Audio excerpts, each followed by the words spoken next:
right now, your police commissioner has come out and said, if there's another protest, there's nothing we can do to stop it. And we saw the protest numbers in Sydney and Melbourne last week were so big, way bigger than the media reported. I've seen the aerial shots. Yes. They were huge. Yes, there was about 20,000, the reality in Sydney. Wow. It certainly looked, from the aerial shots I saw, I'd say way over 5, probably 10 plus, but okay, wow. What is going to happen here if Gladys continues to lose control of the state? Because I had this argument with someone, a very intelligent political person, and they said they couldn't. They kept on telling me there's going to be riots in the streets. I said, no, we're Australian. That's not. We're not going to do a BLM, burn down, loot. That's not what we do. I'm really interested to know though, what are we going to do? What is going to happen if there's another protest this Saturday? Because in my lifetime, I've never seen Australians pushed this far to the brink. No, because technically you would refer to Australians as being quite apathetic, because we've never had real issues in this country that have sent us out marching in the streets.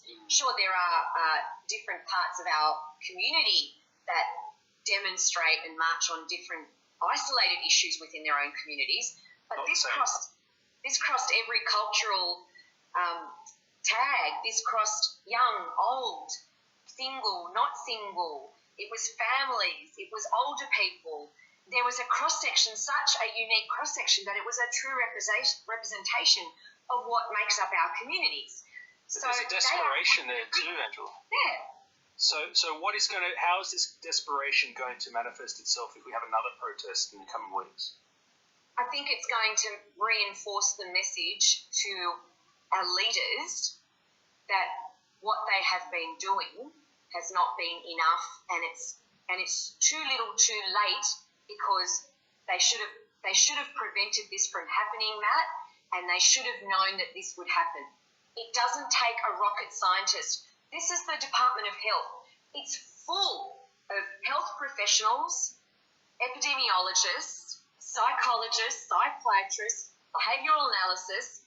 All of these people would know that if you tell a community of people to stay home and lock them down, there will be a rebellion at some point unless you can offer them hope and a solution and comfort. And they haven't. So what do they expect? I'm surprised it took this long, frankly, and I would be very shocked if it didn't happen again, because lots of people saw that protest and could now be seeing that this is, hang on, I have an opportunity now to be heard. I am not condoning it. You shouldn't do it.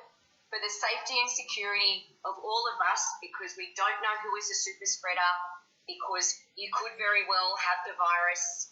It is a variant that does transmit very quickly. It is affecting younger people. You know, I have an older parent. I don't want to do anything to jeopardise anyone close to me. I would ask you, please don't do that for your own safety. But I understand what would drive you to do that if you felt helpless and isolated and completely desperate. And I think if we're really honest with each other, no matter what we say, the next one is coming and it's going to be bigger. And I think then hopefully we see the government starting to roll over and placate their citizens, because at the moment we're heading down a very unstable path, which I never thought Australia would go down. Well, I think they're already doing that today. And I'm time sensitive about the timing of this interview, but today being the 27th of July, right this minute, today's press conference, the Premier was very careful about downplaying how much more time this lockdown would go on for. It was a very soft approach. 2 days ago, they were talking about doing financial modelling about the lockdown staying till mid or late September. Different message, different day. Okay, so she's softening the messaging at least. And don't talk about ADF on the streets. What are you doing, Gladys? Seriously?